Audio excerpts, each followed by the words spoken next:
The room was cold. Not freezing, but that quiet, sharp kind of cold that crept under the skin. The fluorescent lights buzzed softly above, flickering just enough to be noticed.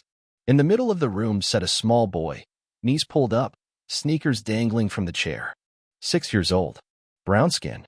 Tightly curled hair. Eyes wide, unblinking. In front of him, a plastic cup of apple juice sat untouched. Beside it, a small, ragged stuffed lion with matted fur and a missing ear. His name, written in faint Sharpie across the paw, Simba. The boy clutched a coloring book with shaky hands.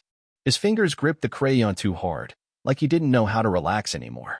He wasn't coloring. He was just holding it, waiting. On the other side of the observation glass, 3 people stood in silence. Detective Marla Ortiz, early 40s, Latina, tired eyes, but gentle presence. Sergeant Brad Heller, heavy-set, white, arms crossed tight.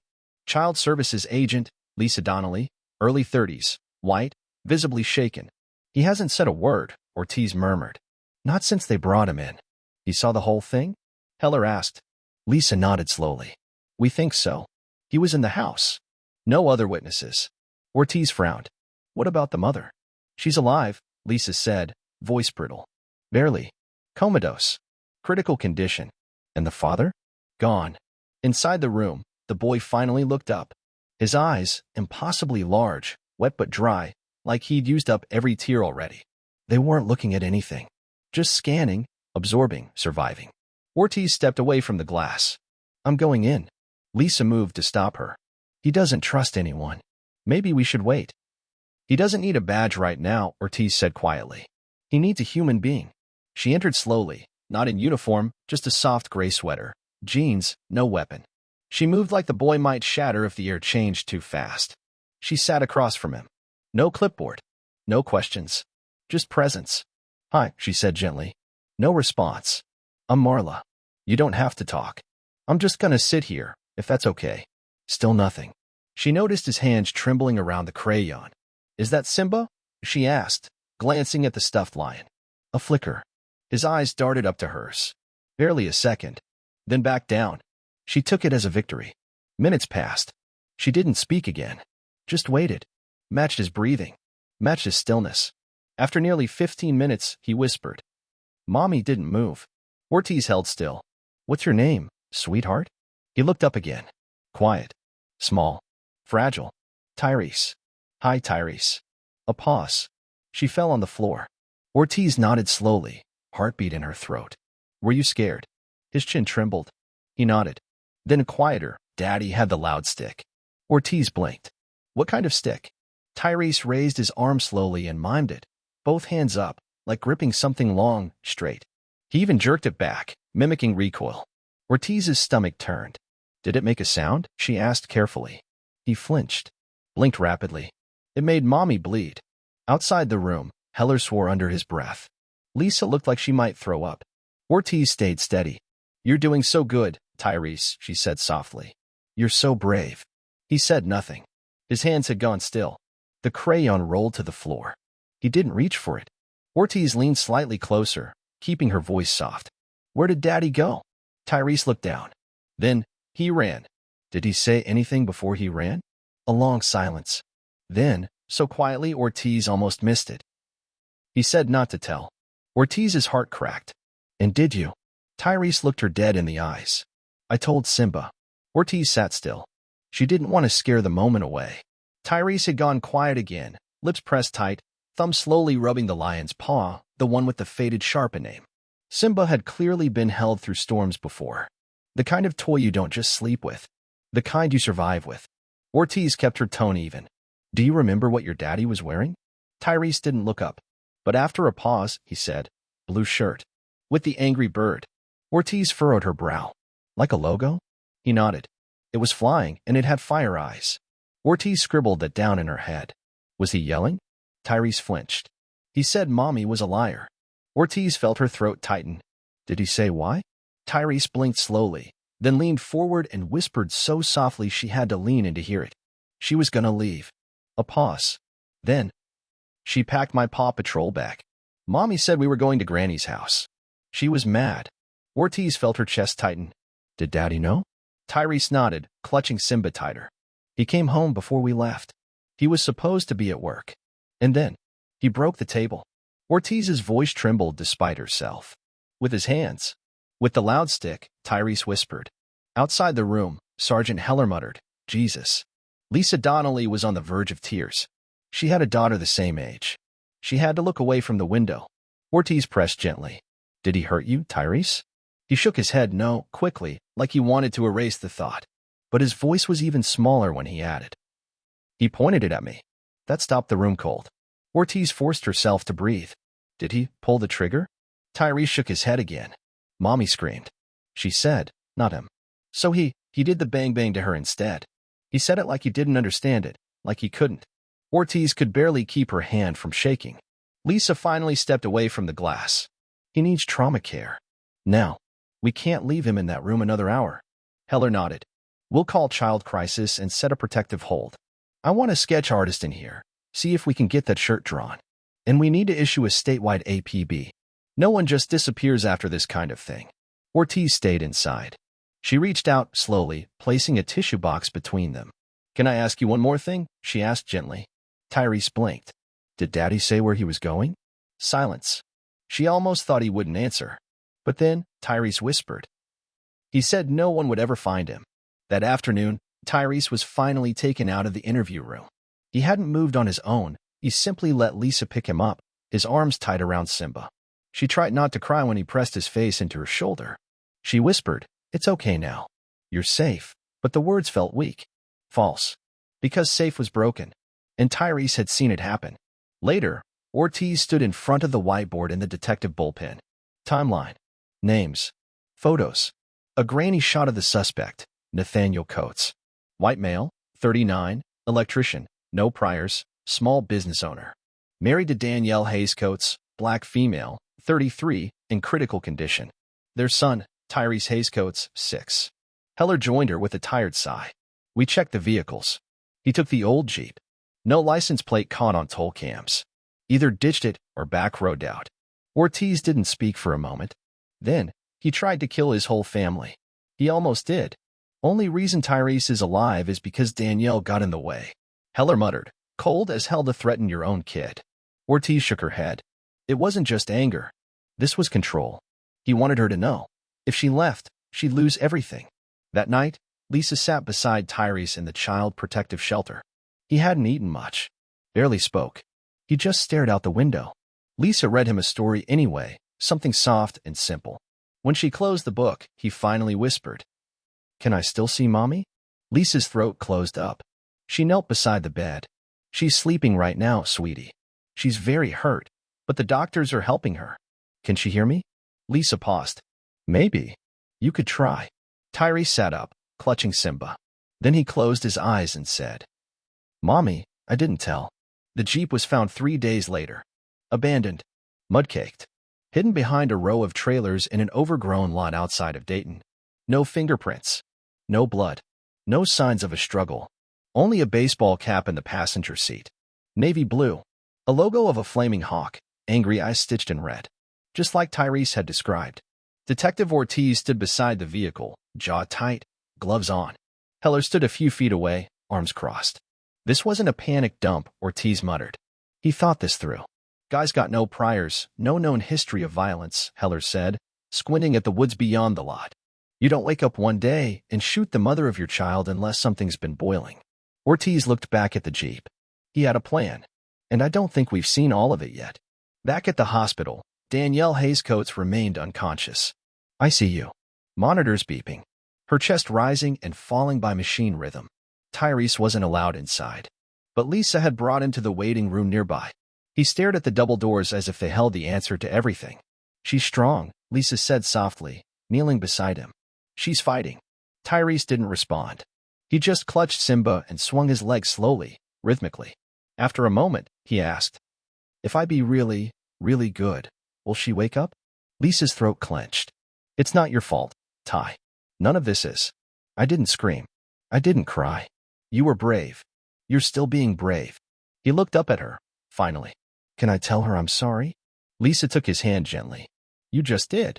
Ortiz reviewed Danielle's file that night. School counselor. Degree in social work. Church volunteer. No criminal record. No CPS history.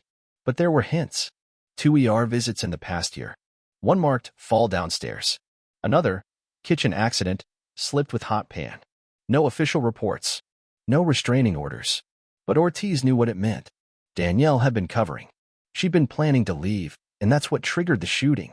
At the station, Ortiz interviewed Danielle's closest friend, a woman named Jasmine, co-worker and neighbor. She never told me outright, Jasmine said, voice tight. But I knew. The makeup, the sweaters in the summer, the way she'd flinch when her phone buzzed. Did she ever talk about leaving? Jasmine nodded. She said she had savings, that she was scared, but she was going to do it for Ty. Ortiz leaned in. Did Nathaniel ever threaten her? Jasmine hesitated. She once said, if I leave, he'll do something I can't undo. That was the only time she ever said it that way. I begged her to call someone, but she said she couldn't risk Ty going into foster care. Ortiz exhaled slowly. He used the kid to trap her. Jasmine's hands trembled. I think she knew. That one day, he'd crossed the line. She just didn't know how soon. That night, Lisa brought Tyrese back to the shelter. He was quiet in the back seat, forehead pressed against the window. Do you want music? She asked gently. He shook his head. Halfway home, he whispered. Do you think Daddy still loves me? Lisa almost pulled over. Her chest felt like it had been split open. She blinked fast, then replied. I think your daddy is a very hurt man. And sometimes, hurt people do terrible things. But this wasn't love, Ty. What he did, it wasn't love. Tyrese didn't say anything for a long time. Then, but I still love Mommy. Lisa smiled through her tears. I know. And she loves you. No matter what. Later that night, Ortiz stood in her kitchen, staring at the photo wall, images of her niece and nephew, her old dog, and her late father. She couldn't stop seeing Tyrese's eyes. That silent, haunted stare. A 6-year-old who had seen the unthinkable, who had been asked to hold secrets no child should carry. She opened her laptop, typed a memo. Protective order for Tyrese Hazecoats to remain in emergency foster placement until maternal recovery or court decision. Father listed as armed and dangerous. Do not release child to any unauthorized relative. Active investigation pending. She stared at the screen for a long time before hitting send. The nightmares started on the 5th night. Tyrese woke up screaming. Sheets tangled around his legs, fists clenched tight around Simba's neck. His mouth opened, but no sound came out, just a dry, airless gasp like someone underwater. Lisa rushed in, flipping on the light. It's okay. I'm here. Tyrese stared at her, wild-eyed. Sweat drenched his forehead. She knelt beside the bed, arms out, but didn't touch him. She knew better. You're safe, baby. It was a dream. Just a dream. Tyrese's breathing came fast and sharp. It was the hallway, he whispered. He was standing there. Lisa gently sat on the edge of the bed. Where? Tyrese pointed toward the door. In the shelter? He shook his head. In the house. He eventually let her hold him. Just for a minute. Then he curled up, back to the wall, Simba against his chest like armor. Lisa didn't sleep that night. She sat outside his room, scrolling through articles. Domestic violence statistics. Trauma in young children. How to speak to child survivors without reinforcing guilt. She wasn't his mother. But in that moment, she wanted to be his shield. Detective Ortiz wasn't sleeping much either. The deeper they dug into Nathaniel Coates' life, the darker it got. There were no criminal charges on record, but neighbors were starting to talk. Quietly. Carefully. He had a temper, one older woman said. I saw him throw a trash can once because the lid stuck. He didn't like people asking questions, said a mechanic who'd done work on his Jeep. Told me not to look under the back seat. Gave me cash to forget it. Another neighbor added, Danielle stopped coming to church. We thought it was just family stuff. Ortiz's notes were filling with patterns. Unofficial. Unreported. But real. Control. Isolation. Fear. And now, attempted murder. At the hospital, Danielle stirred. The first time, it was just her hand. A flicker. Fingers curling slowly around the blanket. The nurse called the doctor. The machines hummed louder. Hours later, her eyes opened. Blurry. Distant. But open. Lisa got the call just before breakfast. She's awake. Tyrese whispered, mouth full of dry cereal. Lisa smiled, tearing up. Yes, baby. She's awake. Tyrese blinked, then looked down at Simba. Can I go see her now? Lisa hesitated. They need to make sure she's strong enough. But soon, okay. He nodded. Quiet. But something in his face, something tight and frozen, began to melt. Meanwhile, Ortiz stood in a sheriff's office across the state line. They'd picked up a drifter outside a gas station the night before. White male, 30s, dirty clothes, carrying a duffel. No ID. The clerk had noticed the logo on his baseball cap. Flaming Hawk. But it wasn't Nathaniel. Just a man who bought it at a yard sale 2 years ago. Ortiz sighed. Another dead lead. We're chasing a ghost, Heller muttered as they drove back. He knew exactly where to disappear. No, Ortiz said. He knew where not to be found. That night, Lisa finally took Tyrese to see his mom. It was quiet in the ICU. Danielle looked pale, thin, fragile, but her eyes were open. They lit up when she saw her son. Tyrese froze in the doorway, his little hands clutching Simba like a soldier with a weapon. Lisa gently nudged him forward. He stepped in. Slowly. Carefully. Mommy, he said, voice high and trembling. Danielle's lips moved. Barely a whisper. But he heard it. Hi, baby. Tyrese walked to the bed, climbed onto the chair beside her. He stared at the bandages on her chest. The wires. The tubes. I was good, he said. I didn't tell them. Danielle blinked slowly. It's okay, she whispered. You're safe. Tyrese hesitated. Are you mad? Danielle managed to shake her head, tears sliding down her cheeks. You saved me, she mouthed. Tyrese crawled closer, pressed Simba onto her chest like a gift. Then he laid his head next to it and closed his eyes. In the hallway, Lisa stood with Ortiz. You think they'll charge him with attempted murder?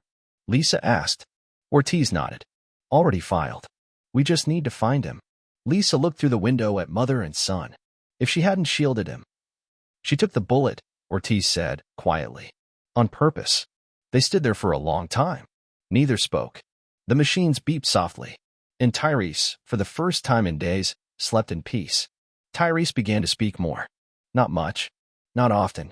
But something had shifted since seeing his mother. As if her eyes, half-lit and tired, had given him permission to believe the nightmare might end. He stayed close to Lisa, always holding Simba. He still flinched at loud sounds, still hesitated in open doorways, still checked behind himself before entering a room. But now, he asked questions. Why do the police wear belts with all the stuff? Will Mommy come home with me? What happens if a bad guy hides in the woods forever? Lisa tried to answer each one carefully. Honestly. But the truth was no one knew. Especially the last one. At the station, Ortiz reviewed surveillance footage from nearby gas stations, hoping for a glimpse of Nathaniel. Nothing. It was Heller who suggested it. We're looking forward. Maybe we need to look back. How far? Ortiz asked. Before the shooting. Before Danielle. His high school. Old friends. Maybe someone knows a place he'd run to. Cabin. Cousin. Anything. Ortiz nodded. Let's dig. Lisa brought Tyrese to her office for the day. She didn't want to leave him alone at the shelter, not while he was just starting to open up again. He sat on the floor with a box of markers and a big sheet of paper. Lisa looked down and froze. He wasn't drawing houses. He wasn't drawing Simba. He was drawing a room. With a man, a woman, and a loud stick. The crayon in his hand was red. Not because he wanted to, but because he remembered. Lisa crouched beside him, her voice soft. Ty, can I ask you something? He didn't stop coloring. Do you remember what happened that night? He nodded. Do you want to talk about it? He shrugged. She hesitated. You don't have to if it makes your chest hurt. Sometimes talking helps, but only if you're ready. He looked up at her. What if I forget later? Lisa blinked. Forget what? The stuff in my head. She knelt lower. Why are you afraid of forgetting? He lowered his voice, almost a whisper. 'Cause Mommy might ask me.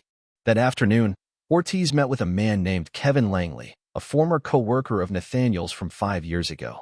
He was weird, Kevin said. Always quiet, always staring. I remember once he snapped at a customer for touching his clipboard. Did he have family around here? Ortiz asked. No. Said he had a brother somewhere upstate. But he never talked about him. Do you know the name? Kevin frowned. I think it was Mark. No, Marcus. Yeah, Marcus Coates. Lived near the border. Ortiz's eyes lit up. Do you have a contact? I don't. But he mentioned a trailer park called Pine Bluff. Said his brother didn't trust cities. Within hours, Ortiz and Heller were driving north. Pine Bluff Trailer Park wasn't on any map app. It looked like it had been swallowed by the trees decades ago. Moss grew over broken fences. Old dogs barked from porches. Rusted trucks sat on cinder blocks. They asked around. No one had seen Nathaniel. But one older man nodded when shown the photo. That Marcus's brother? Ortiz leaned in.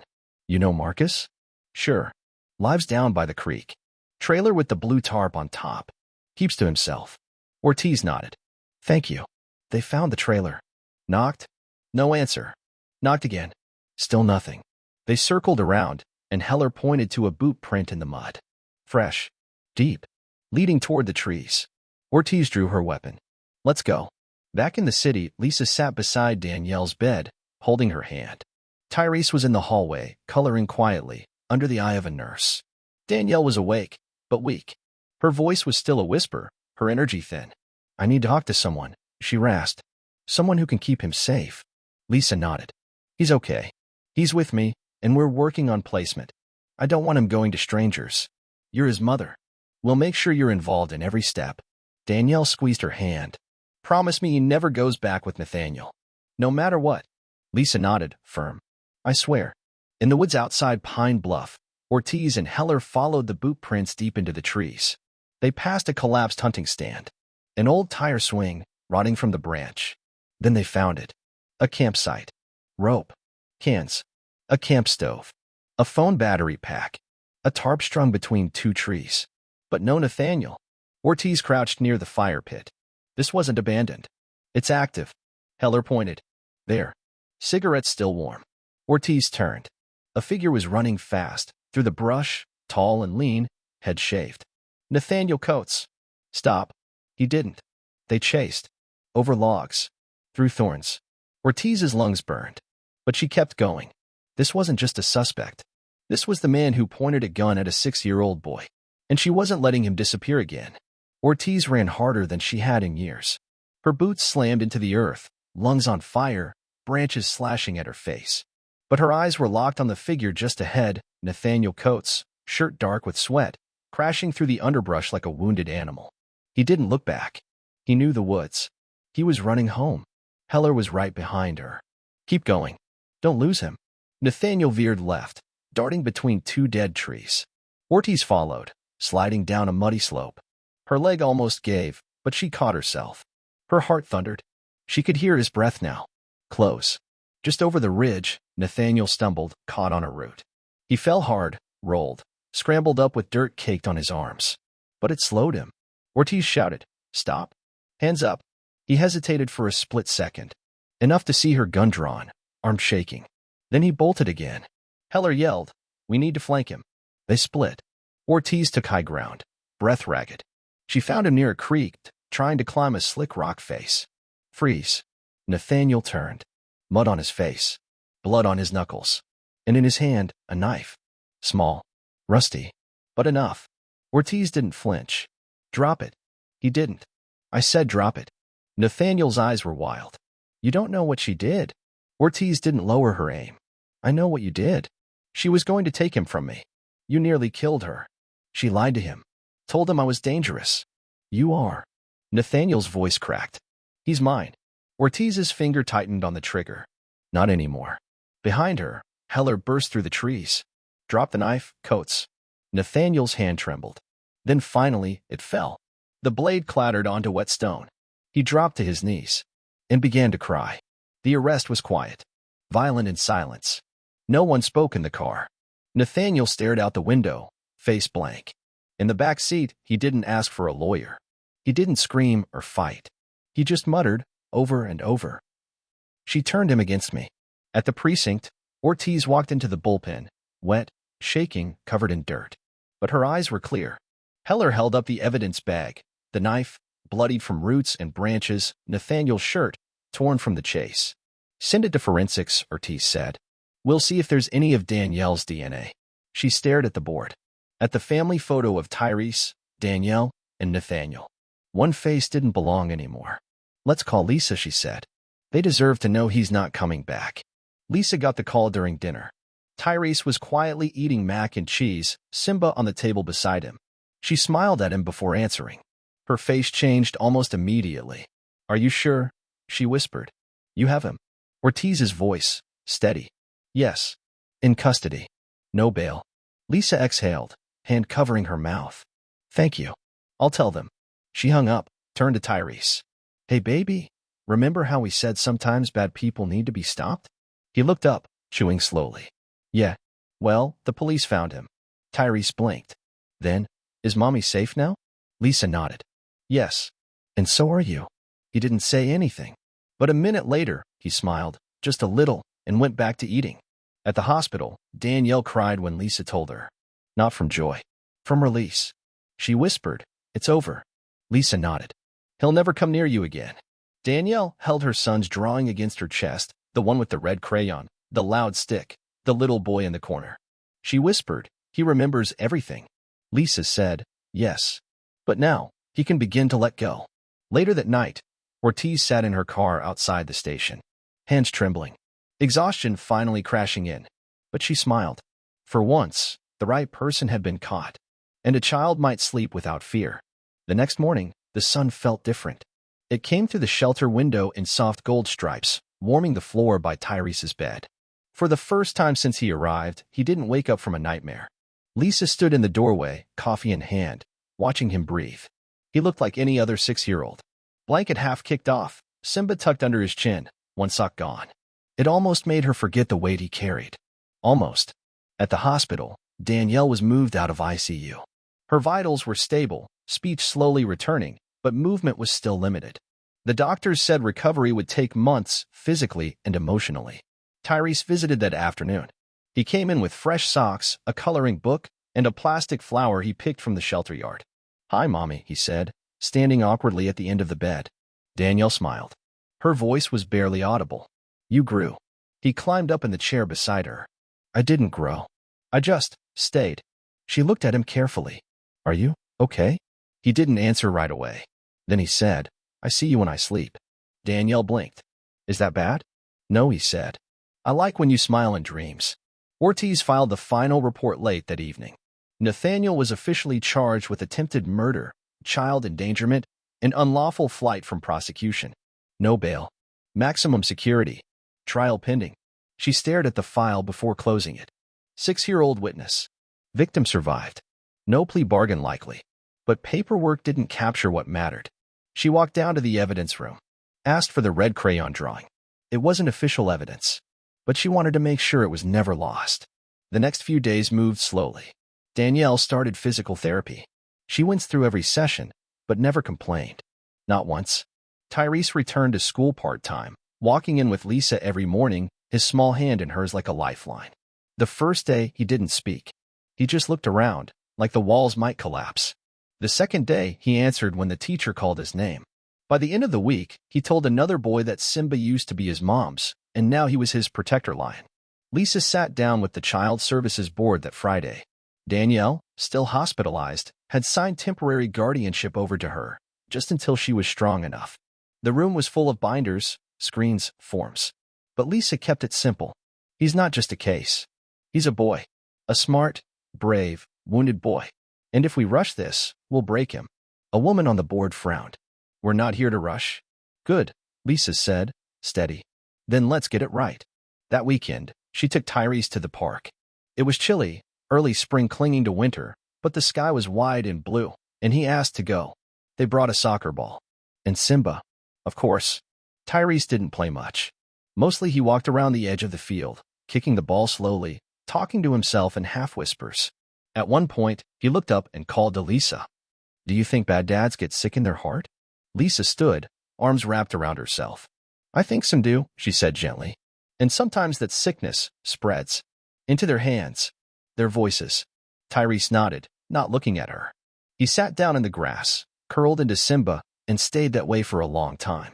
Later, as they walked home, he asked quietly, If Mommy can't walk for a long time, can I stay with you forever? Lisa's throat tightened. She knelt down in the street, a level with him. You'll be wherever you feel safest, okay? But you feel safe. Lisa smiled. Then yes, as long as you need. I'm not going anywhere. Tyrese leaned in, wrapped his arms around her neck, and whispered. I didn't forget anything. I still remember all the sounds. But now they don't hurt so much. She held him, rocking gently. I'm proud of you, Ty. And for the first time, he said it back. I'm proud of me too. A week after the arrest, Lisa brought Tyrese to a therapist. The office was cozy, not like the cold fluorescent clinics from TV. There were rugs on the floor, toys in baskets, and soft music playing from a speaker hidden somewhere behind a fern. Dr. Ellen was warm, gentle, and never said, "I need you to talk." She simply sat on the floor and started coloring. Tyrese stared at her for a long moment. Then, without a word, sat beside her and picked up a blue marker. They drew in silence for 15 minutes. Just shapes, clouds, a sun with too many rays. When Ellen finally spoke, her voice was barely louder than the music. "What does Simba protect you from?" Tyrese didn't answer immediately, but he didn't stop coloring. After a long pause, he whispered, "The hallway." That afternoon, Lisa got a call from Danielle's nurse. She had a setback, the woman said. Not critical, but she fainted during therapy. "We're keeping her overnight again." Lisa's stomach clenched. "Should I bring Tyrese?" "Not tonight." Lisa sat in her car outside the shelter, staring at the steering wheel. Every time it seemed like things were getting better, something cracked. She reminded herself, progress isn't a straight line. The next morning, Tyrese woke up early and asked for his markers. He sat at the little table in Lisa's kitchen and started to draw. He didn't speak, didn't move much, just bent over the page like the world was inside it. Lisa let him be. 2 hours later, he held up the picture. It was a house, but this time, no hallway. Just a window with sunshine coming in. A bed. Simba. And a woman in the corner, small, smiling. A boy with curly hair next to her, holding her hand. And outside the window, another woman with red hair, waving. "That's Mommy," he said. "That's me." Lisa pointed. "And that?" "You," he said. "You live near our house. Not inside, but close. You're waving because you helped." Lisa's eyes filled. She knelt beside him. "I'm honored to be in your drawing, Ty." He shrugged. "You helped fix the hallway." At school, he drew the same picture for his class project. "Home is where you feel safe," he wrote, in uneven letters. The teacher pulled Lisa aside that afternoon. "I wanted to show you this," she said, eyes wet. "I've been teaching for 12 years. I've never seen a child with trauma draw something so hopeful, so soon." Lisa smiled. "He's a fighter." Danielle improved. Slowly. The fainting was a temporary setback. Her vitals were stable again. She started feeding herself, brushing her hair. Lisa visited often. One day, Danielle said quietly, "You've given me back more than I ever had." Lisa shook her head. "You're his mom. He never stopped loving you. I just didn't think I deserved him." Lisa leaned forward. "But you protected him, Danielle. That bullet was meant for him. You did what no one else could." Danielle nodded, tears sliding down. "I want to earn his trust again." "You already have. Now it's just time and patience." One afternoon, Lisa brought Tyrese to the hospital again. This time, he wasn't nervous. He walked in holding Simba, wearing his best shirt, and carrying the drawing. Danielle's face lit up when she saw him. "Hi, baby. I made this," he said, handing her the paper. She unfolded it, hands shaking. It was the same image, their home, sunlight, holding hands. "You made me look happy," she whispered. "You're gonna be," he replied. Then he climbed into the bed beside her, careful not to bump the floor. They sat in silence, breathing the same air. Ortiz visited Danielle a few days later. She brought documents, witness support resources, victim compensation options, trauma counseling vouchers. Danielle signed everything slowly. Then she asked, "Will he be tried for everything?" "Yes," Ortiz said. "The evidence is strong, and your testimony will help." Danielle swallowed. "I'll speak. I have to." Ortiz looked at her kindly. "You're brave." Danielle shook her head. "I was afraid for so long. Now I'm just tired of being afraid." That night, Lisa found Tyrese in the hallway, staring at the front door. "You okay, baby?" He looked up. "Yeah, just sometimes I still think he might come back." Lisa knelt beside him. "He won't. He's gone, and he can't hurt you again." Tyrese nodded. "But sometimes my heart doesn't know that yet." Lisa hugged him. "It will. One day at a time." It had been 2 months since the shooting. 2 months since blood on the floor. 2 months since Tyrese was pulled from silence by the threat of safety Lisa wove around him. Now, the courtroom buzzed with quiet tension. Danielle sat on the witness stand, legs weak beneath her, eyes sharp. A scarf covered the scar at her neck. Her voice was clear, but low. "He came home angry," she said. "I don't remember what we were arguing about. Maybe money. Maybe custody. But I remember the way he looked at Tyrese, like he hated him for being alive." She paused, gripping the railing. "He raised the gun at my son. I jumped in front." The room went still. The prosecutor nodded, gentle. "And what happened next?" "I heard the shot. Then everything went black. Tyrese wasn't allowed in the courtroom. Lisa waited with him in the hallway, sitting on a wooden bench beneath a dusty window. He colored quietly. Simba sat beside him, watching the door. Lisa glanced down. He was drawing a lion. But this one was different. Not scared. Not hiding. It stood on a hill, chest proud, roaring into the wind. The trial lasted 3 days. Nathaniel didn't speak. He stared at the floor through most of it, his lawyer doing what he could, which wasn't much. The evidence was overwhelming. The drawing. The blood on the knife. The camp. Danielle's testimony. Tyrese's interview. By the 3rd day, the jury had their decision. Guilty on all counts. Attempted murder. Child endangerment. Unlawful flight. The sentence, 42 years. Danielle wept. Not because of revenge. Because it was finally over. Lisa brought the news to Tyrese in the park. He was on the swing, legs dangling, not moving. When she told him, he didn't react. Not at first. Then he asked, "So he's locked in a box now?" Lisa nodded. "A place where he can't hurt anyone ever again." He stared at the sky. "What happens when I forget his voice?" She blinked. "Do you want to forget?" He thought. "I don't want to remember how it felt when he was mad. But I want to remember enough." Lisa crouched beside him. "Then hold on to what helps you feel strong. Let go of what makes you small." He nodded slowly, and for the first time pushed himself on the swing. The following week, Danielle was discharged.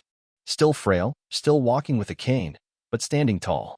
Tyrese ran to her in the hospital courtyard, almost knocking her over. She laughed, breathless, holding onto his shoulders. "You're getting heavier," she said. "You're getting better," he replied. They sat on a bench under a tree, Lisa nearby, giving them space. Tyrese took out a folded piece of paper. It was the lion. "I want you to have this," he said. Danielle smiled. "He's strong." "That's you," he said. "You're the lion." Her hand trembled as she held it. "No, baby.